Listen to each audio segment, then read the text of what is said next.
po ba tayo? Konti na lang anak. Bakit? Naiinip ka na ba? Gutom ka na? Hindi naman po. Nagtataka lang po ako.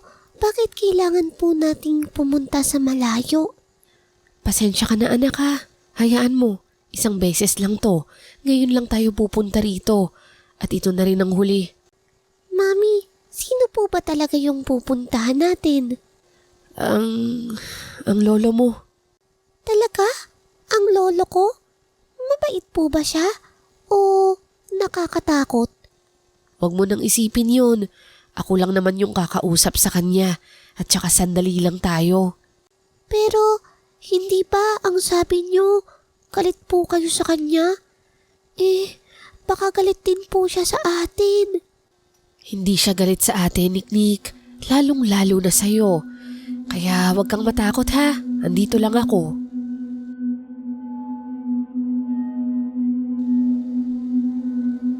Magandang araw, Misteri, at sa lahat ng sumusubaybay sa inyong programa.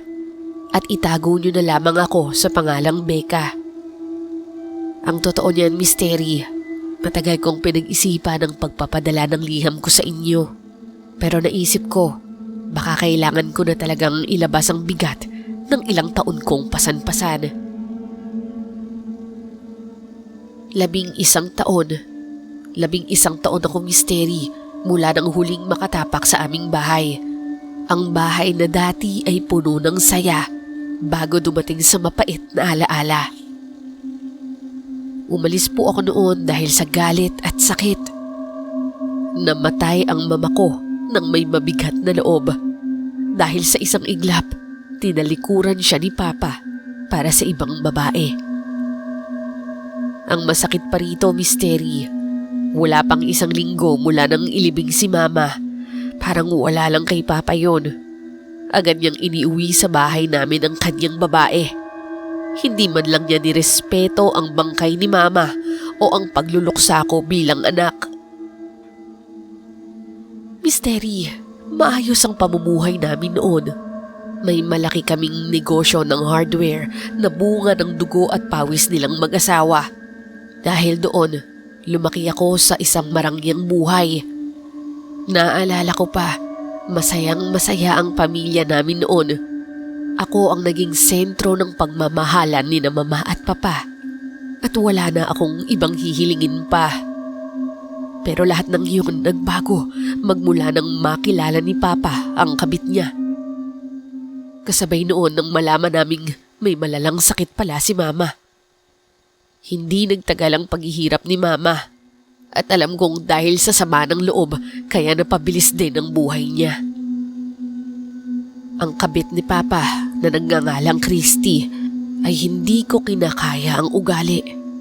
Palengkera, palamura, at isang social climber na walang ibang ginawa kundi ipagmalaki ang mga bagay na hindi naman siya ang naghirap. Dahil sa dismayang naramdaman ko at sa galit ko kay Papa, lumayas ako bago pa man mag-1 buwan ang pagkamatay ni Mama. Sa paglayo ko, Misteri, sinubukan kong bumuo ng sariling pamilya. Nagkaroon ako ng anak pero sa kasamaang palad, hindi rin kami nagkaayos ng tatay niya at nauwi rin sa hiwalayan. Ngayon, pagkatapos ng 11 taon, heto ako, kasama ang anak ko, pabalik sa lugar na pinangako kong hindi ko na muling babalikan.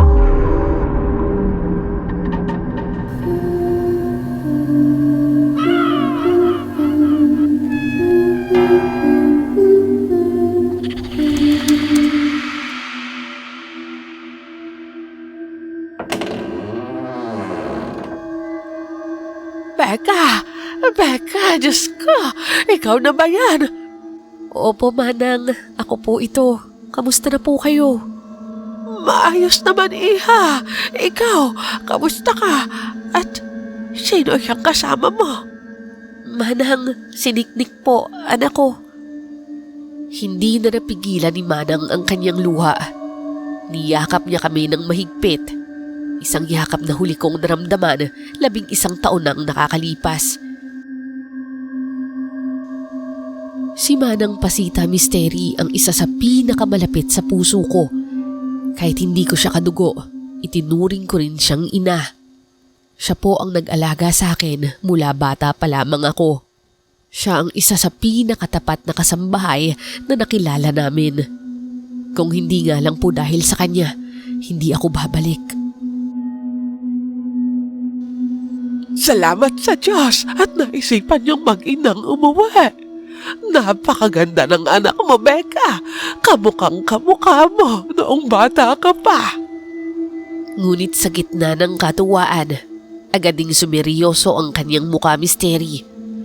Hinawakan niya ang aking mga kamay at doon naramdaman ko ang panginginig ng kanyang mga daliri.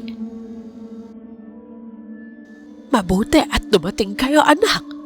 Ilang buwan ang hindi mo mabangon ang papa mo. May sakit siya, Becca.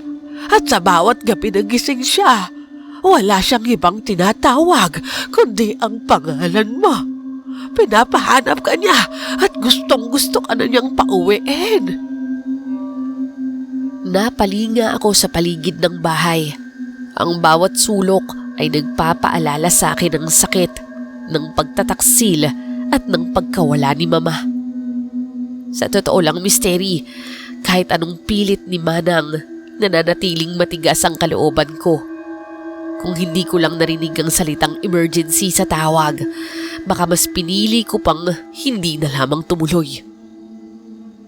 Narito lang po ako para tignan yung kalagayan niya. Huwag po kayong mag-isip na dahil nandito ako, napatawad ko na siya. Tsaka, hindi rin po ako magtatagal. Kahit ano pa ang dahilan mo, iha. Ang mahalaga, nandito ka na. Hindi pa natatapos ang pag-uusap namin ni Manang Pasita, ay biglang nabasag ang katahimikan ng bahay. Isang malakas at mabilis na tunog ng mga takong na humahampas sa kahoy ng hagdan ang narinig namin. Tila ba sinasadya niyang ipaalam sa buong mundo na pababa na siya. Walang iba, Misteri, kundi si Christy, ang babaeng dahilan ng pagguho ng mundo ni Mama. Hindi pa siya tuluyang nakakababa.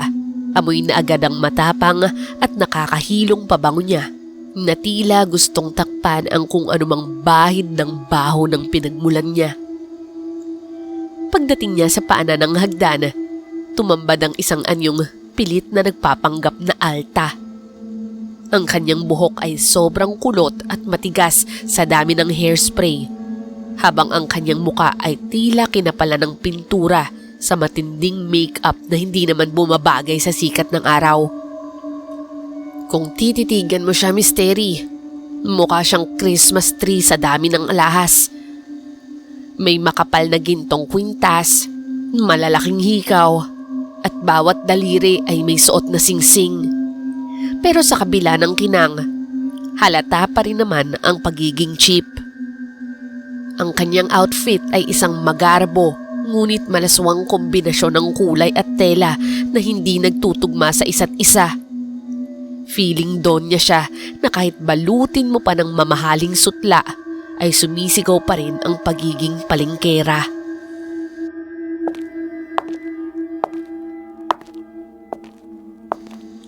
Aba, look who's here. Pasigaw niyang saad habang hinihimas ang kanyang mga alahas. Ang naglayas na prinsesa, nagbalik na pala. Akala ko ba matibay ka at hindi ka na aapak dito? Ano kailangan mo? Siguro namumulubi ka na ngayon, no? Kaya kailangan mo ng pera at nagbalik ka. Tinitigan ko siya mula ulo hanggang paa. 11 taon ang lumipas, pero ang dumi sa paningin ko sa kanya ay hindi pa rin nababawasan. At saka, bakit may kasama kang pulubi sa loob ng pamamahay ko? Sino ba yan? Huwag mong itulad sa pinanggalingan mo yung anak ko, Christy. At huwag kang mag-ilusyon. Hindi ikaw ang ipinunta ko rito. Narito ako para sa papa ko, hindi para pakinggan ang ingay ng bunganga mo. Aba, hoy, baka nakakalimutan mo. Ako na ang reyna ng bahay na ito. Ako ang nag-alaga sa papa mo habang nagpapasarap ka sa labas. Kaya kung ako sa'yo, Lumayas ka na dito at bumalik ka kung saang lunggang pinanggalingan mo. Tsupi! Nakakatawa ka rin ano? Sa loob ng 11 taon, mukhang naniwala ka na sa sarili mong kasinungalingan. Tingnan mo nga yung paligid mo, Christy. Baka ikaw yung nakakalimot. Bawat sulok ng bahay na to, bawat gamit na hinahawakan mo, at pati yung mga alahas na nakasabit sa leeg mo, pag-aari yan lahat ng mama ko. Pinaghirapan niya ng mga tunay na may-ari ng bahay na to. At sino ka lang ba rito? Isang anay na pilit sumisira sa pundasyon. Wala kang karapatang pagsalitaan ako ng ganyan. Ako na ang asawa ngayon. Asawa? Hindi ko kayo maalalang kinasal. Asan ang kasulatan? Hindi ka pa asawa. Dahil hanggang ngayon, kabit ka pa rin. Alam mong sa isang pitiko lang sa mga abogado namin, bukas na bukas din sa kangkungan ka pupulutin. Walang saysayang make-up mo kapag kinaladkad ka palabas ng pintong to. Hindi mo magagawa yan. Hindi papayag ang papa mo. Yun kung kailangan niya ng permiso ko. Kaso diba, mahina na siya. Wala na siya para ipagtanggol ka pa. Kaya tumabi-tabi ka. Dumating na ang bagong reyna. Buwisit ka! Makikita mo! Humanda ka! Aray! Ano ba? Sorry po, Ma'am Christy. Tabi! Hampas lupa! Huwag kang didikit-dikit sa akin! Ang baho-baho mo! Nakakadiri kayong lahat sa bahay na to! Pinanood ko lang siyang umakyat hanggang sa mawala na siya sa paningin ko. Wala akong balak habulin siya o patulan pa ang bawat salitang lumalabas sa bastos niyang bibig. Pero sa totoo lang, Misteri, wala naman talaga akong interes na tumira muli sa bahay na to at mas lalong wala akong balak angkinin ang kahit na anong ari-arian dito. Ang bawat sulok ng mansyong ito ay amoy traidor at puno ng alaala ng pagtataksil ni Papa kay Mama. Sinabi ko lang ang mga salitang yon para ipaalala sa kanya kung nasaan ang lugar niya at para isampal sa kanya ang realidad na kahit gaano pa karami ang alahas niya, nananatili pa rin siyang sabit sa pamilyang to. Ayos ka lang ba, Becca? Halina kayo. Ihatid ko na kayo sa kwarto mo. Basag ni Manang Pasita sa katahimikan. Pagbukas ng pinto ng lumang silid ko, tila huminto ang takbo ng oras. Nagbalik ang lahat ng alaala. Ang mga gabing nag-aaral ako rito, ang mga tawanan namin ni Mama bago matulog, at ang huling gabing binalot ko ang mga gamit ko para lumayas. Ang ayos pa rin ng kwarto, Manang. Lagi ko tong nililinis, anak. Kahit na anong pilit ni Christy na gawin itong tambakan o ipamigay ang mga gamit mo, hinding-hindi ako pumayag. Alam ko kasi sa puso ko na balang araw babalik ka rin. Hinihintay ka namin, Becca. Araw-araw kaming umaasa sa muli mong pagbabalik.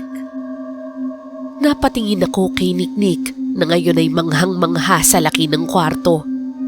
Masakit pa rin, pero sa gitna ng galit ko, nakaramdam ako ng kaunting gaan dahil alam kong kahit kinalimutan ako ng sarili kong ama, may isang Manang Pasita na nananatiling tapat sa akin at kay Mama. Matapos naming maayos ang aming mga gamit, hinayaan ko muna si Niknik sa pangangalaga ni Manang Pasita at ng iba pang kasambahay. Alam kong ligtas ang anak ko sa kanila at kailangan ko ng lakas ng loob na ako lang mag-isa. Sa totoo lang, Misteri, habang naglalakad ako sa pasilyo patungo sa kwarto ni Papa, bawat hakbang ko, tila may kasamang mabigat na bakal. Ang totoo, kinakabahan ako. Isang kaba na hindi ko maipaliwanag.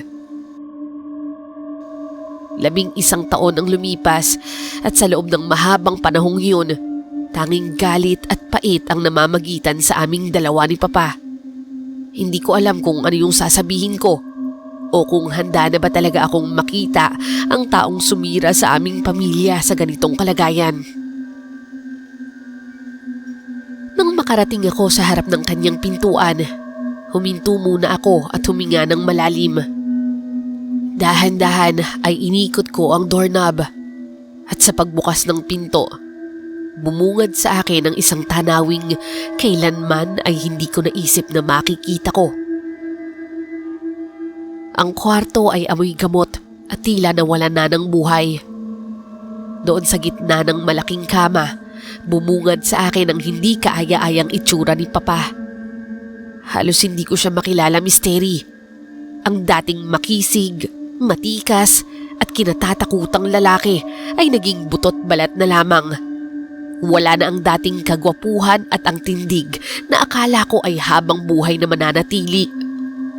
Nakaratay na lamang siya, tila isang anino ng dati niyang sarili.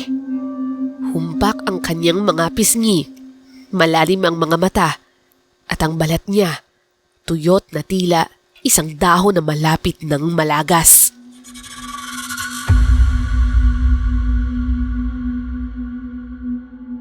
Nang maramdaman niya ang mga yabag ko, dahan-dahan niyang iminulat ang kanyang mga mata, at sa sandaling nagtagpo ang aming paningin, nakita ko ang matinding gulat na unti-unting napalitan ng panginginig ng kanyang mga labi. Wala agad boses na lumabas sa kanya, ngunit ang kanyang mga matang namumula at maluha-luha ay sapat na para basahin ang lahat ng pagsisisi na hindi niya masabi. Ang lakas na dati ay ipinananakot niya sa akin ay naglaho na, at ang natira na lang ay ang isang matandang pilit na humihingi ng tawad sa pamamagitan ng isang tingin. Beka anak, dumating ka. Salamat sa Diyos. Akala ko'y mamamatay akong hindi man lang nasisilayan ang mukha mo.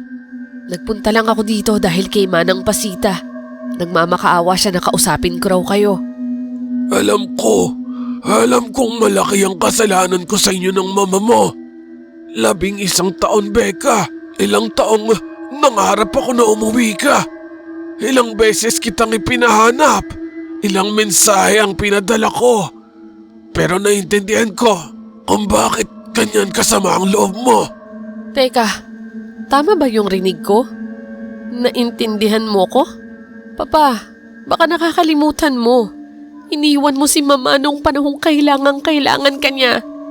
Namatay siyang durog yung puso dahil sa'yo. At wala pang 1 linggo matapos siyang ilibing, hinuwi mo agad yung babaeng yan dito sa bahay? Paano mo nasabing naintindihan mo yung sakit na dinulot mo sa akin? Patawarin mo ako, anak. Nabulag ako. Nagkamali ako ng piniling landas. Pero ngayon, ito ako. Pinagbabayaran ng lahat. Ito na siguro ang hatol sa akin. Ano ba yung sinasabi niyo, Papa? Bakit hindi kayo magpa-ospital? Ang dami-dami niyong pera. Ang daming magagaling na doktor. Bakit hindi kayo magpagamot? Hindi na ako gagaling sa sakit ko, Beka. At hindi na mahalagang malaman mo kung ano ito. Ang mahalaga ngayon, nandito ka. Gusto kong dito ka na manirahan. Ibibigay ko sa iyo ang lahat. Lahat ng ari-arian ko. Ang bahay na ito, ang negosyo, lahat. Ano? Bakit sa akin? Akala ko ba sa kabit mo ibibigay lahat?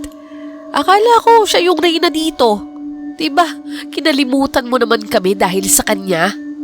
Beka, makinig ka sa akin. Huwag na mong sasabihin kay Christy ang pinag-usapan natin. Mangako ka, tayong dalawa lang ang nakakaalam nito. Hindi pa man natatapos ang huling habilin ni Papa ay binalot na ako ng matinding kaba dahil nakarinig ako ng sigaw na nanggagaling sa labas. Hindi na ako nag-atubili pa dahil kilala ko ang boses na yon, isang boses na puno ng pagmamataas. Pagdating ko sa labas, tumambad sa akin ang isang eksenang nagpakulo sa dugo ko. Si Christy Misteri ay nasa harapan ni Niknik at dinuduro-duro ang anak ko. Isang matapobreng babae na akala mo kung sinong reyna kung makapagsalita. Pinagsisisigawan niya ang isang batang walang kalaban-laban habang ang mga kasambahay ay nakatungo lamang sa takot. Ang hardin na dati lugar ng katahimikan ni Mama ngayon ay naging entablado ng kanyang kabalahuraan. Ikaw talagang bata ka. Sabi ko, di ba, huwag kahawakan ng mga halaman ko. Alam mo ba kung magkano bili ko sa mga yan? Hindi nyo kayang bayaran yan. Kahit ibenta nyo pa yung buong pagkatao nyo.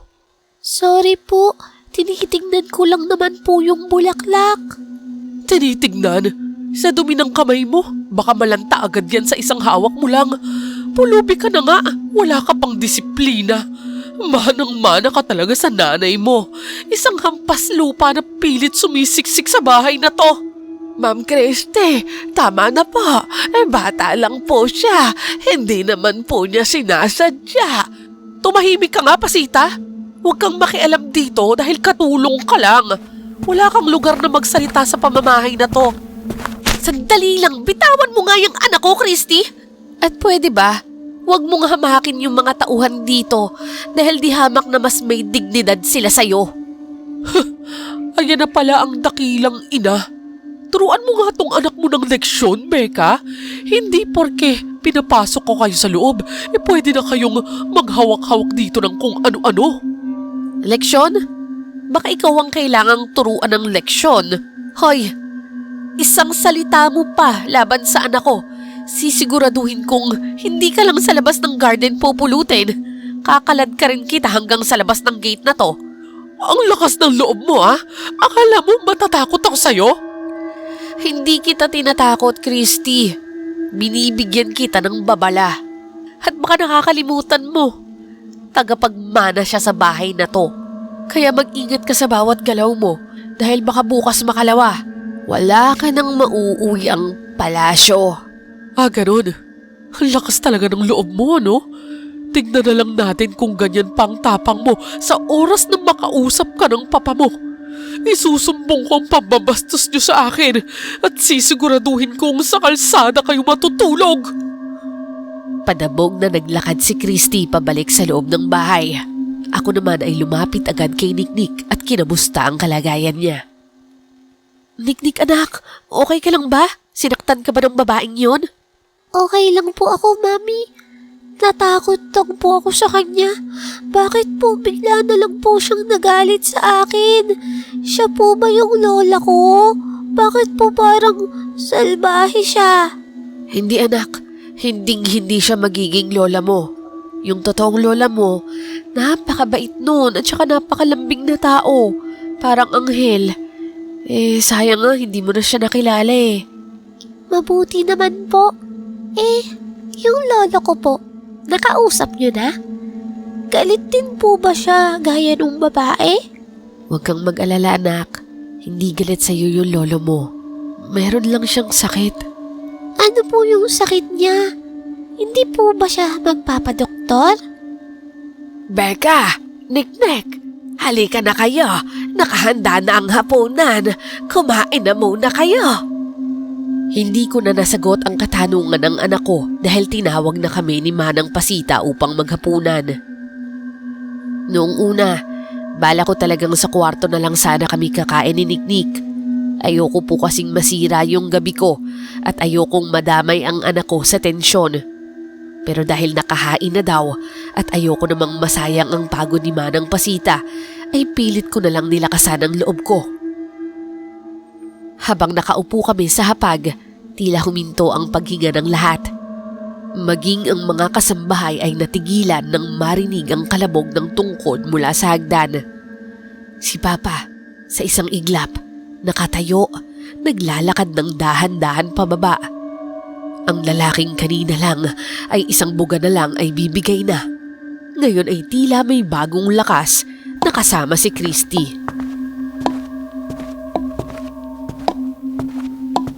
Honey, halika na. Kumain na tayo. Ang sarap ng luto ko. Paborito mo.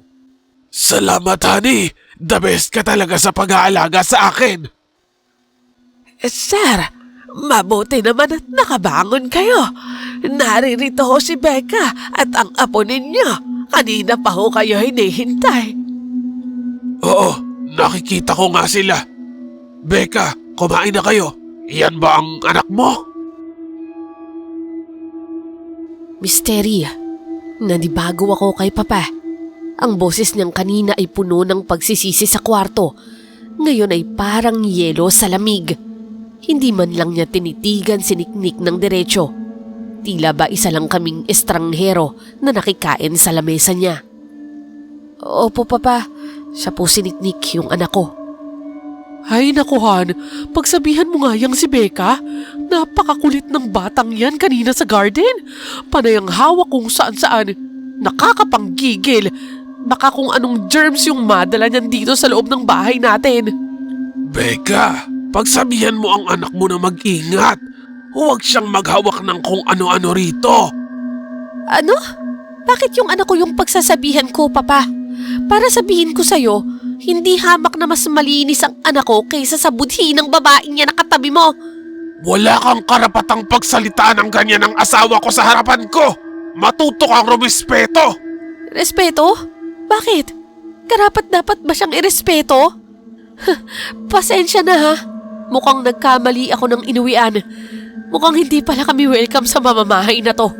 O ngayon, alam mo na Becca, sinabi ko na sa'yo kanina pa, wala ka ng lugar dito. Ikaw at ang anak mo. Hindi ko na maatim ang bawat segundong pananatili sa mesang yun, Misteri. Sobra akong dismayado. Galit na galit ako, hindi lang kay Christy, kundi lalo na kay Papa. Akala ko nagbago na siya noong magkausap kami sa kwarto. Akala ko totoo ang mga luhang nakita ko kanina. Pero sa harap ng kabit niya, mas pinili pa rin niyang kampihan ng mali kaysa sa sarili niyang dugo at laman.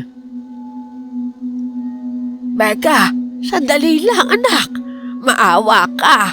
Huwag ka namang umalis ng padalos-dalos sa ganitong oras. Manang Pasita, narinig niyo naman yung sinabi ng asawa niya, diba? At narinig niyo naman kung paano ako itakwil ng sarili kong ama sa harap ng hapagkainan.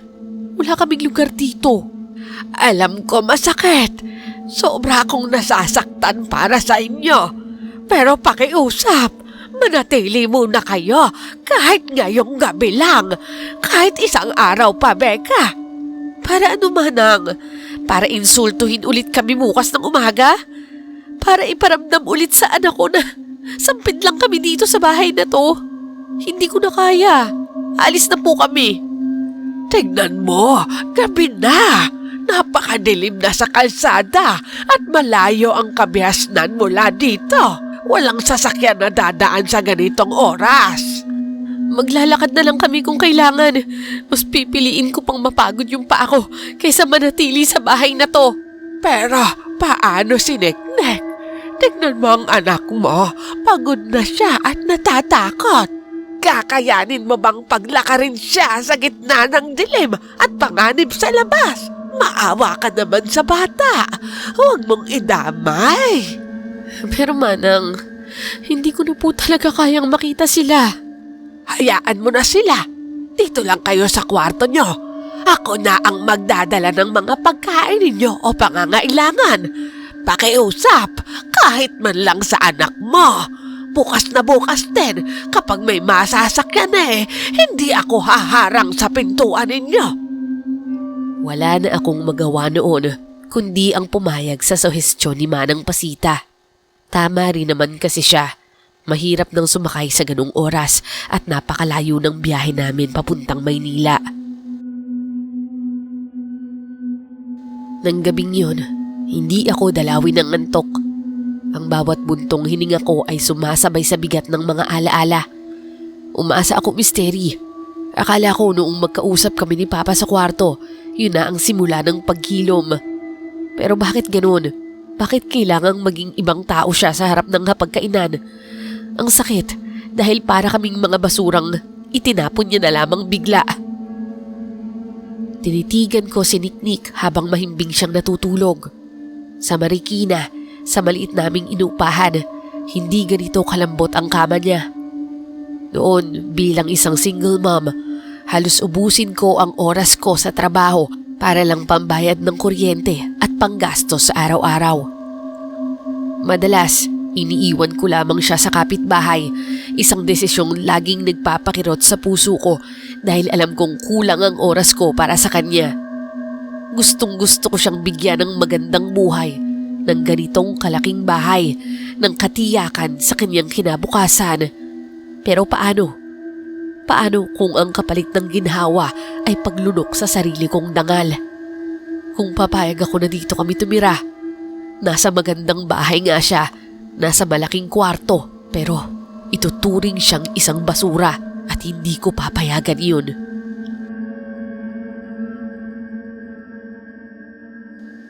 Kinabukasan, nagising akong wala akong katabi sa kama. Pagdilat ko, wala si Niknik sa tabi ko. Agad akong napabalikwas. Ang puso ko tila gustong kumawala sa kaba. Ang unang pumasok sa isip ko ay si Christy. Ang takot na baka muling masigawan o mapahiya ang anak ko sa kamay ng babaeng yun. Hindi na ako nag-abalang mag-ayos ng sarili at agad akong lumabas ng kwarto. Ngunit paglabas ko pa lamang, napatigil ako. Sa maliit na sala sa itaas ng hagdan, ang paborito naming tambayan ni Mama noon. Nakita ko silang dalawa. Si Papa na nakaupo sa sofa ay mahigpit na nakayakap kay Niknik. Sa kabila ng galit ko, Misteri, may isang bahagi sa puso ko ang bahagyang lumambot. Iyon ang imaheng pinapangarap ko noon pa man, ang makita ang anak ko sa bisig ng kanyang lolo.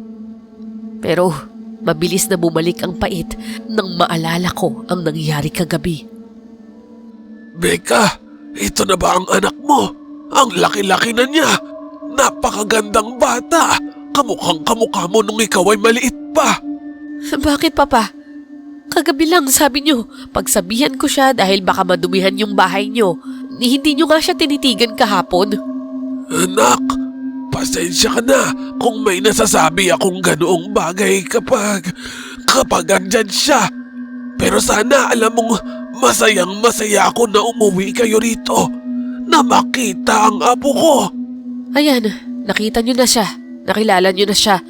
Sapat na yun. Mamaya-maya lang, aalis na rin kami. Nag-iempake lang ako. Pero anak, bakit? Kakarating niyo lang, hindi ba? Hindi ko pa kayo lubusang nakakasama. Si Niknik, hindi ko pa siya nakikilala. Gusto ko siyang makasama ng matagal. Gusto kong bumawi sa lahat ng pagkukulang ko sa inyo. Talaga ba? Gusto niyo kaming makasama? Sige, papayag kami.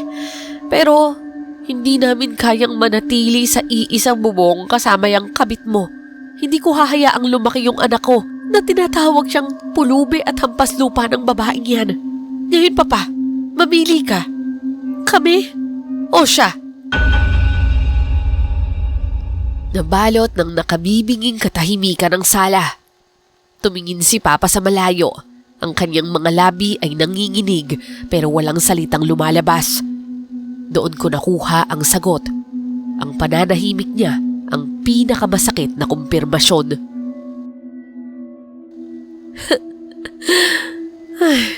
Bakit ba ako umasa? Ngayon alam ko na. Salamat ha, Papa, sa pagsagot. Kahit sa huling pagkakataon, hindi mo pa rin kami kayang piliin. Hindi na ako nagpaligoy-ligoy pa.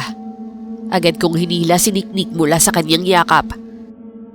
Napakasakit makitang mas mahalaga pa rin ang babaeng sumira sa amin kaysa sa sarili niyang dugo at laman.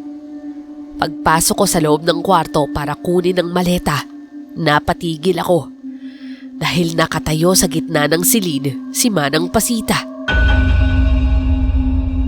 Pero hindi ito ang Manang na nakilala ko. Wala ang kanyang maamong ngiti. Ang kanyang muka ay seryoso, tila bato, at ang kanyang mga mata ay nakapako sa akin sa paraang hindi ko pa nakikita kailanman. Huwag kang aalis, Becca. Hindi mo pwedeng iwan ang bahay na ito. Ano ho? Manang Pasita, anong ibig niyong sabihin? Ang sabi niyo kagabi, hahayaan niyo kaming umalis pagsikat ng araw. Bakit ngayon pinipigilan niyo kami? Hindi maaari dahil kailangan ka namin rito. Ikaw na lamang ang pag-asa namin.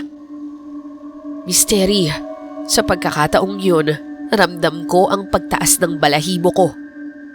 Ang boses ni Manang ay parang hindi sa kanya. Dahan-dahan akong napaatras. Sinusubukang abutin ang bag ko na nasa kama sa likuran niya. Pero tila binabasa niya ang bawat galaw ko. Manang, hindi niyo na po kami pwedeng pigilan. Nakapagdesisyon na ako. Becca anak, dito ka lang. Huwag mo kaming iwan rito. Manang, aray, nasasaktan ako. Bitawan niyo ko. Pero, ikaw na lamang ang tanging pag-asa namin. Kailangan ka namin. Ano bang pinagsasasabi niyo? Bakit ba kayo nagkakaganito? Becca, tulungan mo kaming makawala sa kulam ni Christy. Kinokontrol niya ang pamamahay na ito. Nakagapos ang kaluluwa ng papa mo sa kanya at pati ang kaluluwa naming lahat. Maawa ka, tulungan mo kami bago mahuli ang lahat. Natahimik ako matapos marinig ang mga sinabi ni Manang Pasita.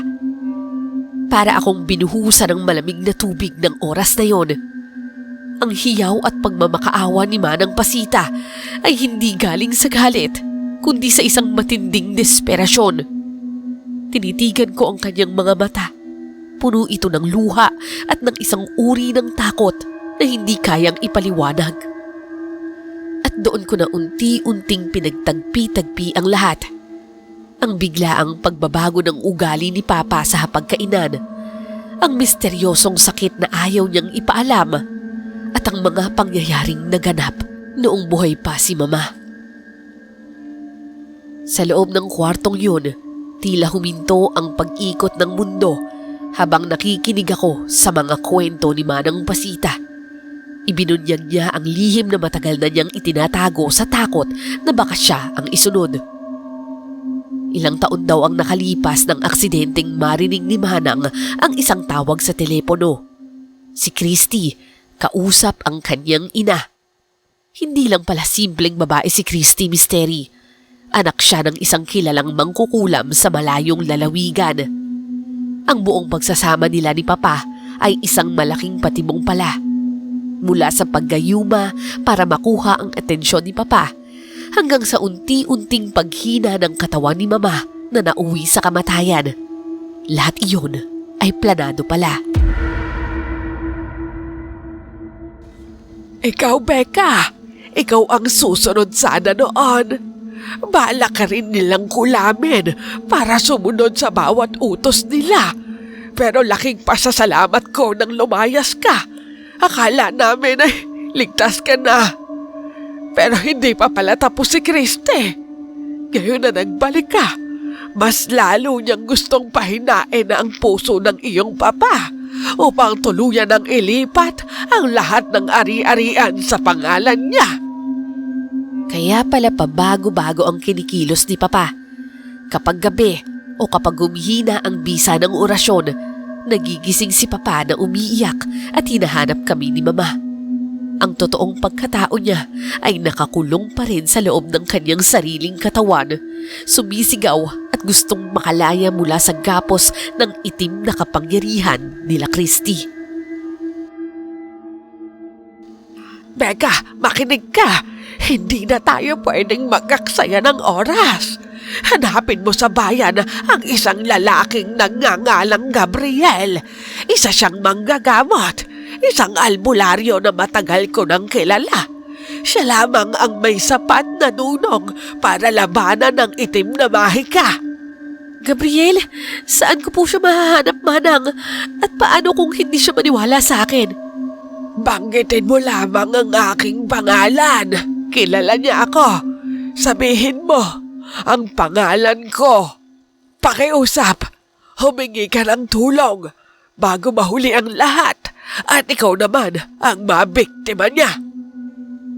Habang naghahanda akong lumabas, Misteri, unti-unting luminaw sa akin ang lahat.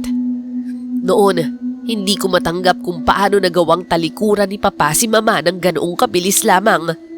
Dahil alam kong mahal na mahal kami ni Papa, siya ang sandigan namin, ang tagapagtanggol namin ni Mama. Pero sa isang iglap, naging bato ang puso niya. Hindi ko lubos maisip noon na ang isang matinong lalaki ay basta-basta na lamang magbabago ng walang dahilan. Pero ngayon, naniniwala ako kay Manang Pasita. Ang galit na itinanim ko noon kay Papa sa loob ng 11 taon ay unti-unting napalitan ng matinding awa. Hindi niya pala kami tinalikuran. Ninakaw siya sa amin.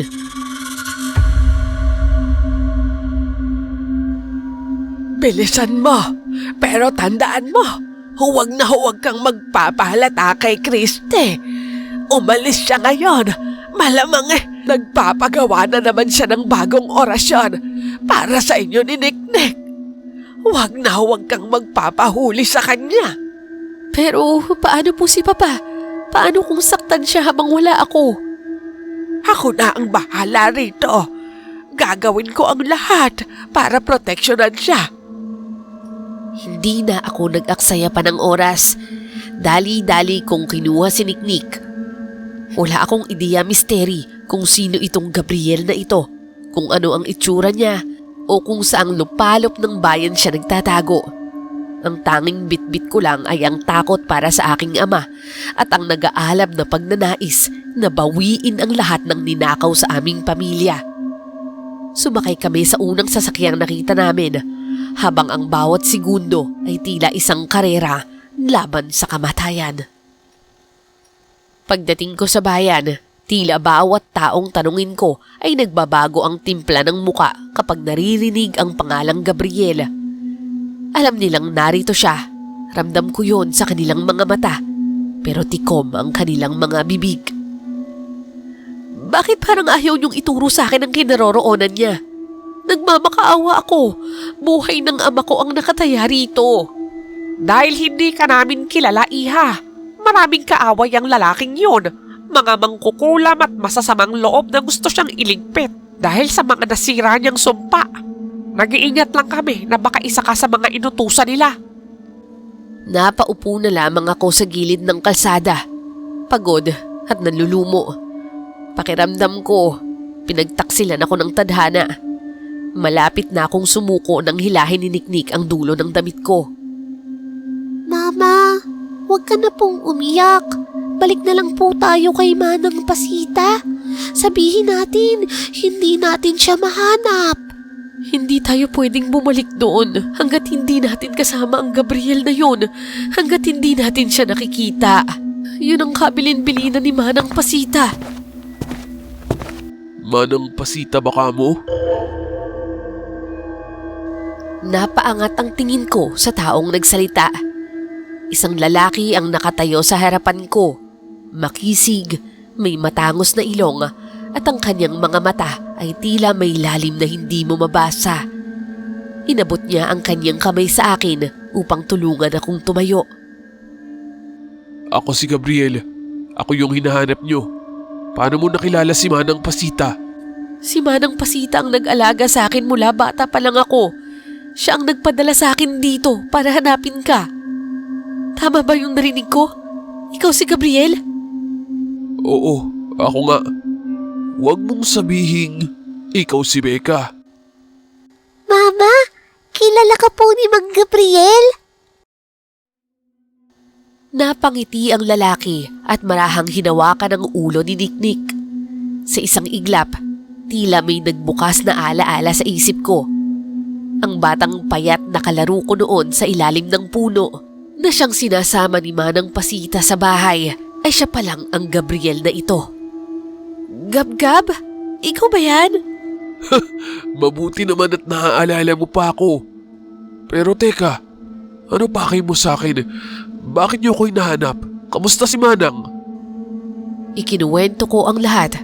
Ang biglaang pagkakasakit ni Papa, ang pagbabago ng kanyang ugali, at ang babala ni Manang Pasita tungkol kay Christy. Habang nagsasalita ako, unti-unting sumiseryoso ang mukha ni Gabriel. Sabi ko na nga ba, kaya pala napakatagal nang walang balita sa amin si Manang. Namatay na nga yung lola ko, hindi man lang siya nakadalaw. Akala ko nakalimot lang siya o kaya abala. Yun pala, nakagapos na pala sila sa isang itim na sumpa. So, Gabriel, totoo ba talaga ang lahat ng to? Yung kulam? Gayuma? Buong buhay ko, yan ang kinalakihan ko, Becca. Hindi lang ito basta kwento para sa akin. Kasama siya sa araw-araw kong buhay. At yung nangyayari sa inyo, isa tong laso na dahan-dahang pumapatay sa pamilya mo. At kung hindi tayo kikilos, ikaw na ang susunod. Tumungo kami sa kanyang tirahan, isang simpleng kubo sa dulo ng bayan. Dito, sinimulan niyang ihanda ang aming mga gagamitin.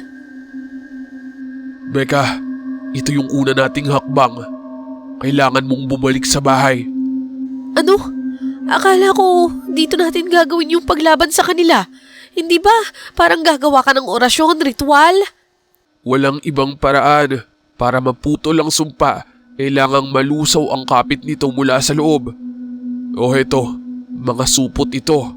Ibababad mo to sa tubig, tapos ipapainom mo sa kanila. Ito yung gigising sa kanilang tunay na diwa. Matapos niyang maibigay sa akin ang mga maliliit na supot, naglabas siya ng isang maliit na bote na may lamang itim na likido. At ito naman ang nag-iisa. Kailangan mo itong maihalo sa pagkain o inumin ni Christy nang hindi niya nalalaman. Kapag nainom niya ito, mapapasa ilalim siya sa kontrol ko at mawawala ng bisa ang kanyang mga orasyon. Hinawakan ni Gabriel ang balikat ko. Seryoso ang kanyang tingin habang patuloy na nagsalita. Tandaan mo, Becca, matalino si Christy. Kahit anong ibigay niya sa inyo, pagkain man o tubig, magpanggap kang tatanggapin mo to. Pero wag na wag niyo itong lulunukin. Dahil oras na pumasok yan sa katawan niyo, magiging tau-tauhan na rin niya kayo sa mga kamay niya. Bago ako bumalik, dumaan muna kami sa palengke ng bayan. Namili kami ng mga pasalubong, damit at mga gamit bago bumalik sa Maynila. Isang palabas upang isipin ni Christy na ang pag-alis ko ay para lamang mamili at magpalamig ng ulo. Dala ang mga tsaa at maliit na bote na nakatago sa ilalim ng aking bag. Bumalik kami sa mansyon. Ang bawat tibok ng puso ko ay tila babala. Pabalik na ako sa lungga ng ahas. Pero sa pagkakataong ito, ako na ang may daladalang lason.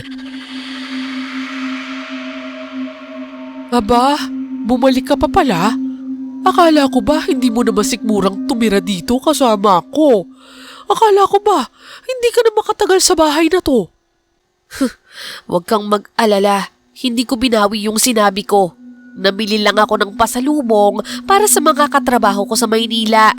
Bukas na bukas din, luluwas na kami ng anak ko.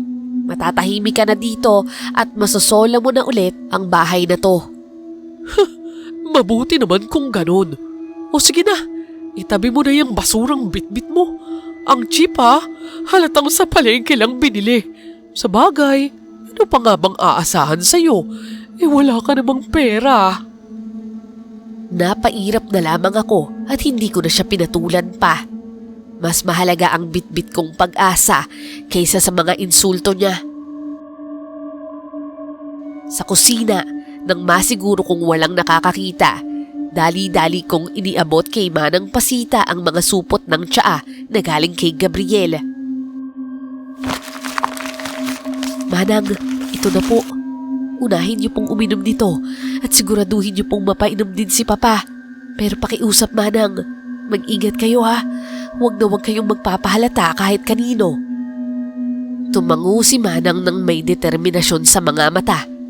Alam naming dalawa na ito na ang simula ng aming laban. Pagdating ng gabi, habang nag-aayos kami ng gamit sa kwarto, isang marahas na katok ang bumali sa katahimikan. Halos tumalo ng puso ko nang bumukas ang pinto at iluwan nito si Christy. May dalang tray at isang mapanuyang ngiti. Dahil mukhang naghihirap ka at naawa ako sa'yo. Heto pinagdalan kita ng pagkain para sa inyo ng anak mo. Huwag mong sasabihing nagdadamot ako. Pinagtimpla ko pa kayo ng juice ha. Ubusin niyo yan. Baka sabihin niyo wala akong kwentang magpatuloy ng bisita rito sa bahay ko. Salamat. Hindi na ako nakipagtalo pa. Hinayaan ko na lang siyang isipin na nanalo siya. Masyado na akong pagod para kontrahin ang bawat salita niya.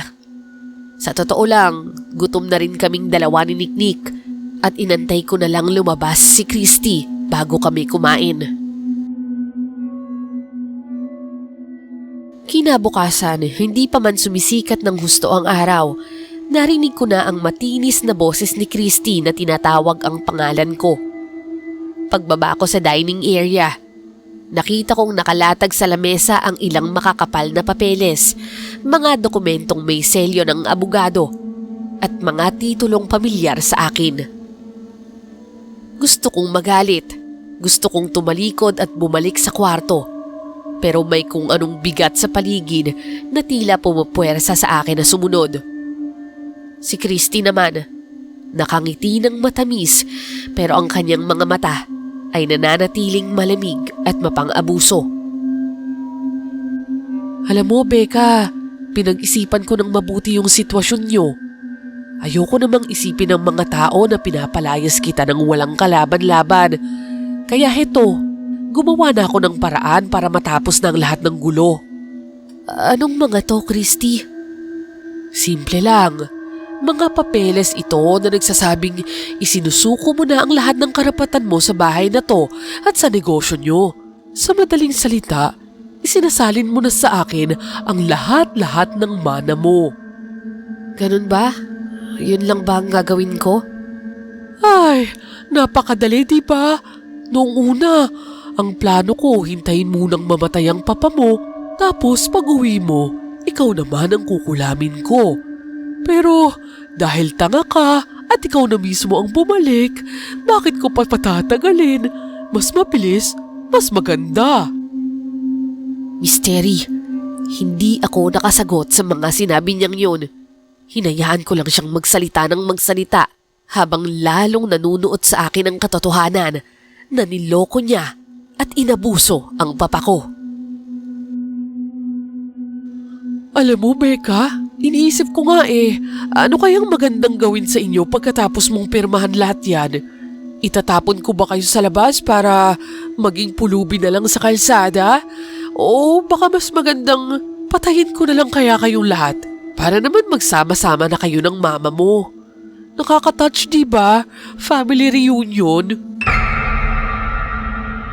Sisimulan ko ng magpirma. Mabuti naman kung ganun. Napakabisa talaga sa'yo ng ginawang orasyon ni Ina. Wala nang kahirap-hirap. O sige, sandali lang ha. May kukunin lang ako sa itaas.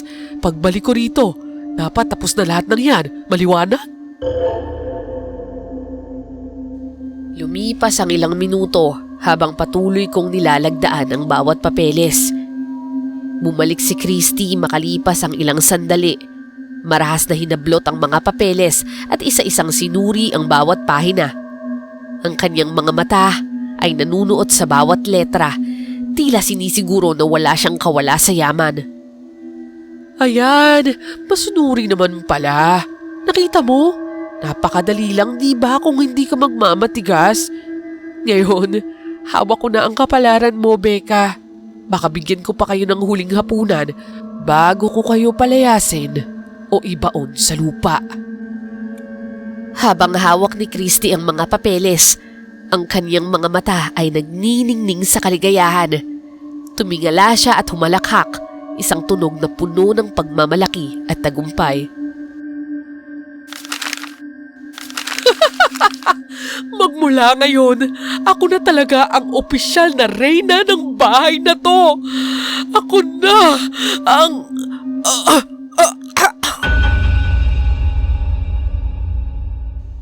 Sa gitna ng kanyang pagsasalita, biglang nabulol ang kanyang dila. Nakita ko kung paano nanlaki ang kanyang mga mata habang pilit siyang humihinga. Ang kanyang mga kamay na kanina ay mahigpit na nakahawak sa mga titulo ay unti-unting nanigas. Hindi na siya makagalaw. Para siyang estatuang nakadilat. Tanging ang takot na lang sa kanyang mga mata ang gumagalaw. Doon ako nakahinga ng maluwag. Ang likidong mula kay Gabriel na lihim kong inihalo sa kanyang iniinom ay nagsisimula ng gumana. Masarap ba yung juice na ininom mo, Christy? Ano? Alam mo na yung pakiramdam na maging bilanggo sa sarili mong katawan? Gaya ng ginawa mo kina Mama, Papa at Manang Pasita? Akala mo, ganun-ganun na lang ako susuko sa'yo? Dali-dali kong hinablot ang mga dokumentong kapipirma ko lamang at marahas na pinunit-punit ang mga ito sa harap ng kanyang naninigas na muka. Hindi pa ako nakontento. Kinuha ko ang lahat ng orihinal na titulo at papeles na nakapangalan kina Mama at Papa at itinago ang mga ito ng maigi sa loob ng aking bag. Ano kaya yung dapat kong gawin sa'yo ngayon? Ipapatapon sa kalsada na parang basura? O baka mas madali kong ililibing din kita ng buhay para walang makahanap sa'yo? Sa gitna ng aking panandaliang tagumpay misteri, bigla akong nakaramdam ng kaba. Sa tinagal-tagal ng nangyari kanina, bakit wala akong nararamdamang iba? Walang bakas ni Manang Pasita. Walang kaluskos ng ibang mga kasama. Dito ako kinutubad na baka may nangyari sa kanila. Manang Pasita? Manang Pasita? Nasaan po kayo? Lumakad ako at hinanap ko sila. Dahan-dahan akong dumiretso sa loob ng kusina. At doon, nakita ko sa pinakamadilim na bahagi ng kwarto. Nakatayo doon si Manang at ang dalawa pang kasambahay. Hindi sila kumikilos. Tuwid na tuwid ang kanilang pagkakatayo. Ang kanilang mga tingin ay blanko. Pero nakita ko ang pag-agos ng luha sa kanilang mga pisngi. Manang, akala ko ba napainom mo na sa kanila yung tsaa? Bakit hindi kayo makagalaw? Walang sumasagot sa kanila. Walang nagsasalita. Tila ba may hindi ako nakikitang kadena na pumipigil sa kanila. Sa takot ko, agad kong binalikan ang bag para hanapin ang mga natitira pang gamot mula kay Gabriel. Ngunit bago ko pa ito mahawakan, isang malamig at nakakapangilabot na boses ang narinig ko mula sa sala.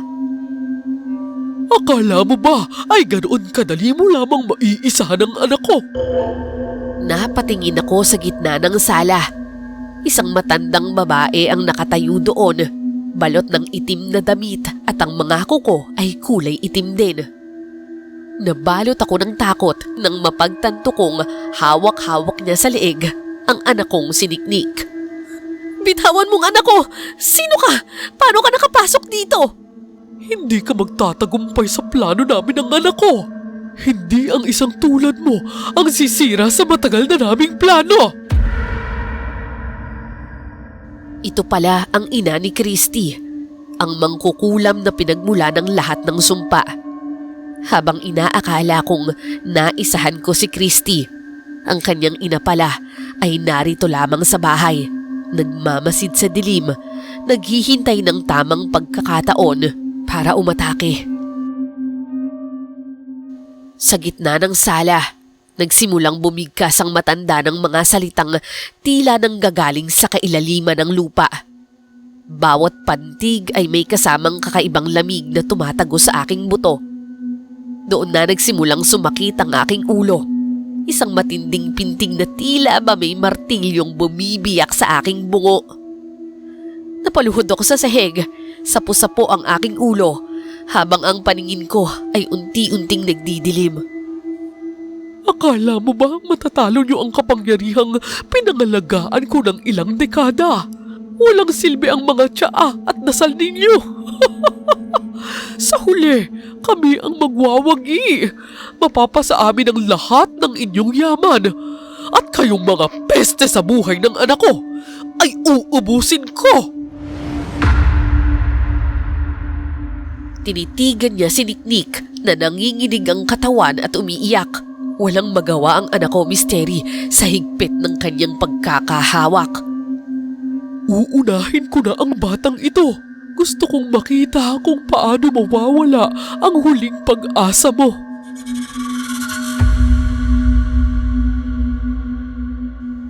Inilabas niya ang isang mahabang patalim.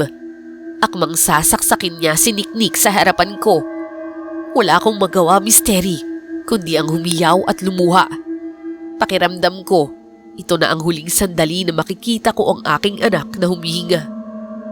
Pinikit ko ang aking mga mata. Wala akong magawa. Ngunit sa gitna ng katahimikan, isang matinis na tunog ang narinig ko. Bago pa man mabao ng patalim kay Niknik, isang palaso ang bumao ng malalim sa leeg ng matandang mangkukulam. Napabitiw siya sa aking anak habang hinahawakan ng kanyang leeg na umaagos ang dugo. Kasabay ng kanyang pagbagsak, tila may nabasag na salamin sa loob ng bahay. Biglang gumaan ang pakiramdam ko. Ang sakit ng ulo ko ay naglaho at nakita ko si Manang Pasita na unti-unti nang nakakagalaw at mabilis na kinuha si Niknik mula sa sahig. Mula sa may pintuan, nakita kong pumasok si Gabriel na hawak ang isang pana. Becca, Niknik, okay lang ba kayo? Gabriel, salamat. Salamat sa pagliligtas mo sa amin. Akala ko mawawala na sa akin ang ano ko. Salamat! Salamat mga anak! Pinalaya niyo kami! Ilang taon kaming naging parang mga anino. Sunod-sunuran sa bawat kumpas ng kamay ng mag-inang iyan. Sa gitna ng kaguluhan, isang pamilyar na boses ang narinig namin mula sa itaas. Anak! Apo! Dahan-dahang bumaba sa hagdan si Papa. Wala na ang blangkong titig niya. Ang kanyang mga mata ay puno na ng buhay. Sa wakas, nakalaya na rin ako! Niyakap ako ni Papa ng mahigpit. Isang yakap na lagpas dekada kong hinintay. Ikinuwento niya ang lahat. Na si Christy daw ay isa lamang sekretarya sa kumpanya ng kanyang kaibigan noon. Nalaman ni Christy ang kanyang yaman at magmula noon ay hindi na daw siya tinantanan nito. Sa isang iglap daw ay naramdaman ni Papa na tila may nagdidikta na sa bawat desisyon niya. Pinili niya si Christy dahil iyon ang itinakda ng kulam. Pero sa bawat gabi, ang puso niya ay nananatiling nasa amin ni Mama. Dinala namin sa ospital ang ina ni Christy. Ngunit dahil sa tama sa leeg na tumama sa kanyang mga ugat, naging paralisado ang kalahati ng kanyang katawan. Hindi na rin siya makapagsalita ng maayos. Isang parusa sa bawat orasyong binigkas niya para manira ng buhay. Si Christy naman, nang makitang wala na ang kapangyarihan ng kanyang ina, ay tuluyang nawala sa sariling katinoan. Ang kanyang pag-aastang reyna ay dinala niya hanggang sa mental hospital. Nanatili kami sa mansyon ilang buwan upang alagaan si Papa hanggang sa lumakas siya.